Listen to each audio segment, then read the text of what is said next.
சொன்னீங்க, பெருமாள் ஒருத்தர் தான் நீங்க. அப்புறம் 10 அவதாரம் எடுத்தா அவரும் பெருமாளா? அப்புறம் 10 இல்லாம பல அவதாரம் எடுத்துக்கிறார், அவங்க யாரு? அவரும் பெருமாள் தான், எல்லாம் பெருமாள் தான். ஆனா அவருக்கு வடிவம் என்பது ஒன்றுதான். இப்போ நான் என்ன வச்சு நான் ஒரு உதாரணம் சொல்றேனே, நான் முருகனுக்கு முருகன். ஏன்னா எனக்கு இஷ்ட தெய்வம் முருகன், என் குருநாதர் எனக்கு காட்டின தெய்வம் முருகன், நான் வழிபடு கடவுள் முருகன். எனக்கு முருகன் ரொம்ப பிடிக்கும். எனக்கு குல தெய்வமும் அவர் தான், எனக்கு எல்லாமே அவர் தான். எனக்கு கோவம் வந்தாலும் திட்டத்துக்கு ஒரு ஆள் வேணும்னா அந்த ஆள் தான் கிடைப்பாரு. எனக்கு பாசத்துக்கு கொஞ்சத்துக்கு ஒரு ஆள் வேணும்னா அந்த ஆள் தான் கிடைப்பாரு. திட்டவோ கொஞ்சவோ அழவோ சிரிக்கவோ எல்லாருக்கும் ஒரு தெய்வத்திட்ட உரிமை உண்டுன்னா எனக்கு முருகன் தான்.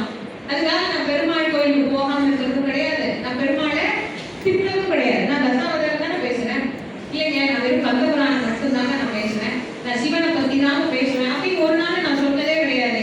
நான் திருப்பதிக்கும் போவேன், பழனிக்கும் போவேன், திருச்செந்தூருக்கும் போவேன், எல்லா கோயிலுக்கும் போவேன். நான் இப்ப கூட போன மாசம் திருப்பதி போனேன்.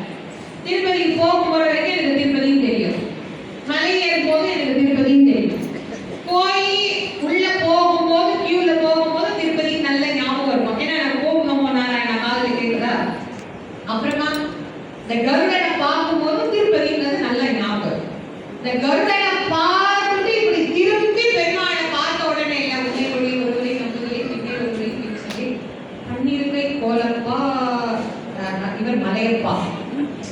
பரவாயில்ல, நமக்கத்தான் வாயில வரும். பன்னிருக்கை கோலப்பா வாழ்வக்கூடிய இளைஞர் மேலப்பா செந்தில் வாழ்வை அஞ்சு கொங்கோட்டில் ஆறு கொங்கோட்டும் வெஞ்சமரில் அஞ்சே வைத்தோட்டும் நெஞ்சில் ஒரு கால் நினைக்கே போகும்போதே அங்க முன்னாடி போயிருவேன்.